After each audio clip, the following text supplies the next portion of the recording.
desenvolvido. E Gênesis nos diz que nós fomos feitos à imagem e semelhança de quem? De quem? Do Pai. Imagem e semelhança do Pai. Eu não sei quantos de vocês gostam de parecer com o Pai. Talvez quem teve um bom relacionamento, nossa, que bênção parecer com meu Pai. Talvez ouça. Mas não se iluda, eu e você fomos criados à imagem e semelhança do Pai.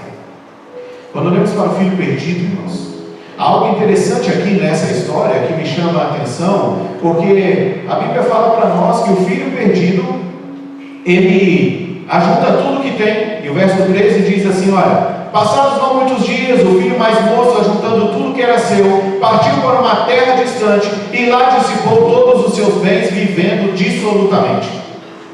A pergunta que não quer calar aqui na minha mente é o que planejava esse filho? O que ele queria, afinal de contas? Tentar sua sorte no mundo próspero comercial dos gentios? Talvez.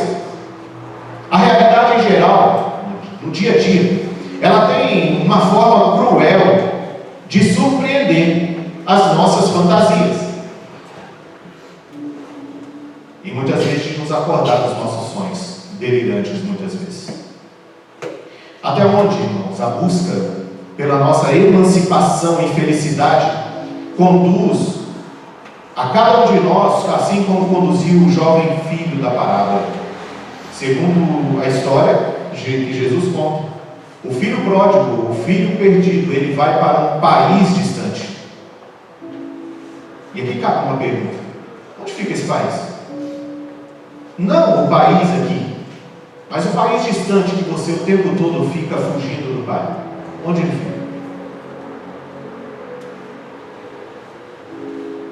E sabe o que é o pior de tudo? Tem um país distante para cada um de nós aqui. E sabe o que é o pior ainda? Quem preparou o caminho para o país distante foi Satanás.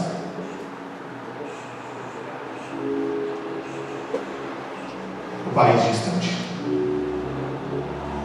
Geograficamente, o país distante ficava entre os gentios, mas tinha características de valores pagãos, marcado pela moralidade pagã. Espiritualmente, o país distante é a inconsciência e a distância de Deus. É viver como se Deus não existisse. E a maioria das pessoas que vivem no país distante vivem assim, como se Deus não existisse. Distante, aquele jovem perdido, ele persegue a sua fantasia. E o verso 13 diz: e lá dissipou todos os seus bens, vivendo dissolutamente. Esses dias atrás eu caminhava aí de manhã e com o fone no ouvido, e eu resolvi ouvir um sermão. E era o sermão do pastor Rodrigo Silva. E ele, todo mundo conhece o Rodrigo Silva, sabe da inteligência dele? E ele então falava no sermão dele sobre alguns pensadores do passado. E ele falava, por exemplo, sobre as pessoas que vivem, e esses pensadores do passado tinham um pensamento do, gente contrário de otimista, pessimista. Eles tinham um pensamento pessimista da vida. E o que eles faziam?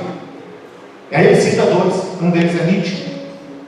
E ele cita que esses dois pensadores do passado, eles entendiam a vida como pessoas pessimistas, em outras palavras. Não tem nada além dessa vida para se viver. Já que não tem nada além dessa vida para se viver, como eu vou viver essa vida? E muitas pessoas vivem essa vida tipo assim: vou aproveitar no máximo, porque eu não sei, amanhã eu vou morrer mesmo. E aí a história que ele falava lá é que um desses disse assim, que ele fazia, ele vivia bêbado, isso que é Nietzsche, vivia bêbado, vivia em casas de prostituição, e não se importava com nada.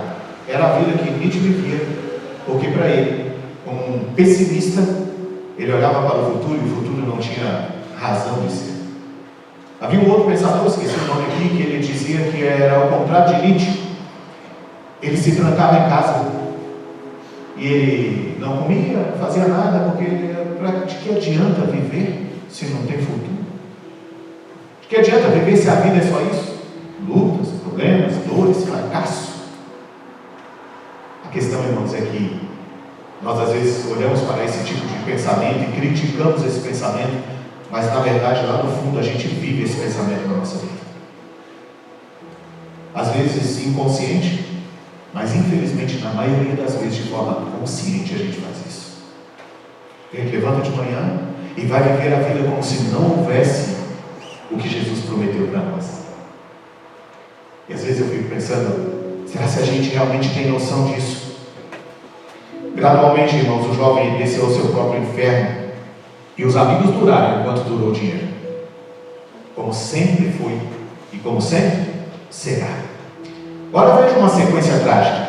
Perde o dinheiro, passa a necessidade e ninguém lhe dava nada. E é exatamente o que Satanás faz. Ele tira tudo de nós. Nós começamos a passar a necessidade. E aí não tem outra opção a não ser voltar para casa do Pai. Eu fico imaginando, irmãos, a Bíblia fala da aparência daquele jovem, né? De um príncipe. Nós vemos uma pessoa voltando para casa em profunda depressão e tristeza. Porque em Provérbios 14:12 diz: há caminhos que ao homem parece direito, mas ao cabo deles dá em caminhos de morte. Caminhos de morte. A história desse filho, irmãos, é a nossa história. É por isso que a história desse filho é tão falada, é tão pregada. As pessoas falam tanto sobre o filho pródigo, mas nós, sabe o que a gente realmente faz? Esse sermão ele é aplicado para pessoas que um dia já foram da igreja e depois foram embora. 99% das vezes que eu ouvi esse sermão tinha a ver com pessoas que foram batizadas, frequentaram a igreja e depois abandonaram. E a gente chama essas pessoas de filhos pródigos. Ah, se a gente soubesse. E quando a gente se olha no espelho, muitas atitudes que nós temos são exatamente iguais às atitudes do filho pródigo. E talvez para aqueles que acham que não são filho pródigo, não se esqueça que havia 3 coisas perdidas. Você pode ser também a moeda perdida dentro de casa sem saber que está perdido. O que é muito pior. A Bíblia diz para nós em Lucas 15:17: então, caindo em si. Caindo em si. Essa expressão cair em si, queridos, são palavras profundamente reveladoras.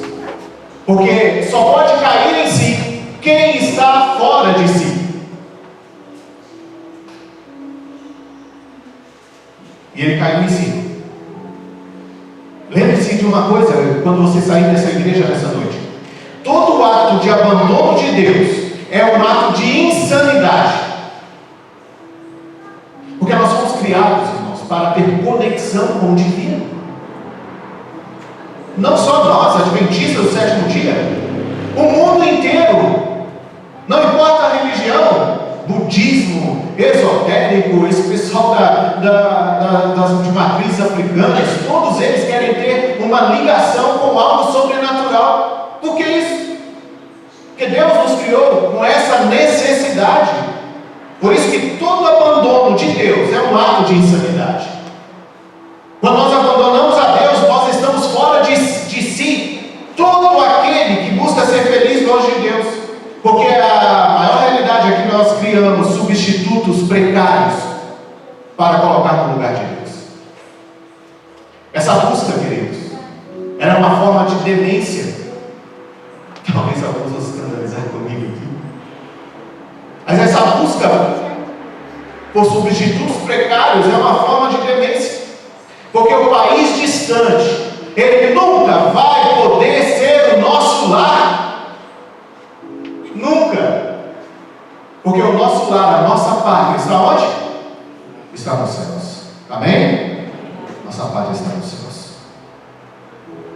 Observe que Jesus não trata o pecado com leviandade. Jesus pintou suas trágicas consequências com uma terrível fidelidade. Mas Jesus não podia crer que a separação de Deus é um ato de genuína humanidade. A Bíblia diz: caindo em si. E esse é o extraordinário e invencível otimismo de Cristo. Jesus, irmão, se recusa a aceitar que alguém o abandone o Pai por vontade própria.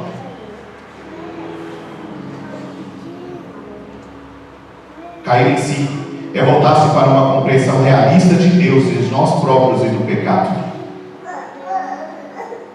Aquele jovem, ele toma uma resolução incontrolável. E essa resolução explode no seu peito. Ele então diz: levantar-me-ei, irei ter com meu pai. Demonstração de arrependimento. O que o Senhor sempre procura naqueles que têm cometido atos de insanidade, de se afastar dele. E aí continua, ele diz: preparou um discurso: pai, pequei contra o céu diante de ti, não sou digno de ser chamado teu filho. Trata-me como um dos teus trabalhadores. O pai, queridos, que não manda perseguir o filho, nem vai atrás dele. E percebe uma coisa no filho pródigo: como Deus respeita a nossa decisão. Quer ir? Ok, vai. É por livre e espontânea vontade? Vai. Mas no dia que você quiser voltar, eu estou aqui. Tem coisa mais extraordinária do que essa? Sem desculpas, aquele jovem assume responsabilidade pelas suas ações. Ele reconhece seus erros. E ele havia saído de casa pensando: eu tenho que ser eu mesmo. Ele havia saído para encontrar sua liberdade. E ele termina algemado à falta de esperança. E é a distância entre os corpos que ele chega a compreender a glória da casa do Pai. Perdeu o status de filho. Ele imaginava que havia perdido o status de filho. Mas mesmo como um diarista, lá é lá.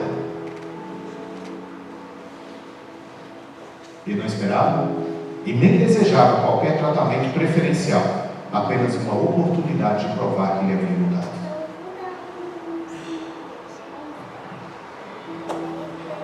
Não há no mundo lugar mais difícil para se voltar do que o lugar onde nós falhamos.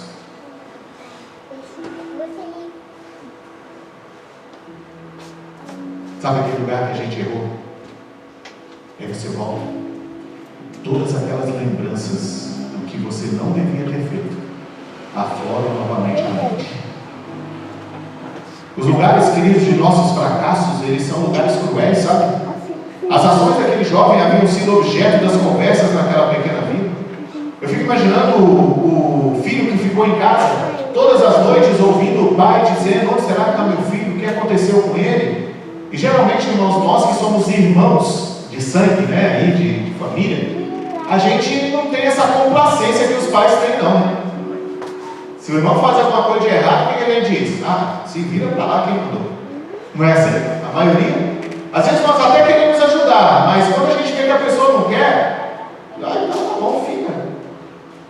Eu fico imaginando a conversa, ser forçado a deparar-se com a sua vergonha, voltar para casa com o cheiro dos porcos, com os trapos do seu fracasso. Era a humilhação final para ele. Mas note que Jesus não diz que o jovem decide voltar para a vila, ou mesmo para o seu antigo lar. O verso 15 e 20, capítulo 15, verso 20, diz assim: olha, e levantando-se foi para o seu pai. Vinha ele ainda longe quando seu pai o avistou e, compadecido, correndo, o abraçou e o beijou. Mas olha a primeira parte do verso 20: levantando-se foi para quem? Para o quê? O seu pai. Não era para casa. Ele havia entendido, queridos, que o lugar dele não era exatamente um lugar físico. O lugar dele era o lugar onde o pai estava. E era para lá que ele queria voltar. E não importa onde o pai esteja. De repente, o lugar onde o pai estava é o lugar da minha vergonha. Mas se o pai está lá, é para lá que eu vou. E se eu conseguir, irmãos, me acompanhar no que eu quero dizer para vocês aqui sobre o pai, quem ele é, como ele age, o tamanho do amor dele pelo ser humano. A palavra do Senhor, irmãos, nos diz que o pai o vê à distância. A implicação dessa visão é extraordinária, porque aqui está um pai que não apenas deseja receber o filho, mas espera por ele. Conhecemos a história? Dia após dia, o pai nunca deixou de esperar pelo filho. O pai olha ao longe e o pai consegue discernir ao longe a silhueta do seu filho, o andar do seu filho, porque o pai conhece o seu filho.